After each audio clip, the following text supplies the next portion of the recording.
ఒక ఆమె పేపర్ చదువుకుంటూ బిజీగా ఉంటుంది. వీళ్ళ పాప ఆమెని ప్రతిసారి వచ్చి ఏదో ఒకటి అడుక్కుంటూ డిస్టర్బ్ చేస్తుంది. అయితే ఈ పాపను బిజీగా ఉంచుదామని చెప్పి పేపర్లు ఉన్న ప్రపంచ పటాన్ని తీసుకొని చిన్న చిన్న పీసెస్గా కట్ చేసి పాపకి ఇస్తుంది. నువ్వు ఈ ప్రపంచ పటాన్ని కరెక్ట్గా సెట్ చేస్తే నీకు 10 చాక్లెట్లు ఇస్తా అని చెప్తుంది. పాప సరే అని వెళ్తుంది. ఈమె ఏమనుకుంటుందంటే పాప దీన్ని అతుకు పెట్టడానికి ఒక 2-3 గంటల టైం తీసుకుంటుంది, నేను ప్రశాంతంగా నా పని చేసుకోవచ్చు అని అనుకుంటుంది.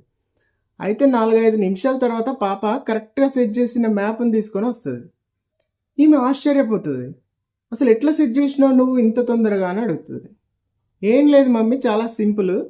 దీని వెనకాల ఐశ్వర్యరాయ్ ఫోటో ఉన్నది, నేను దాన్ని కరెక్ట్గా సెట్ చేసిన, మ్యాప్ కూడా సెట్ అయిపోయింది అని చెప్తుంది.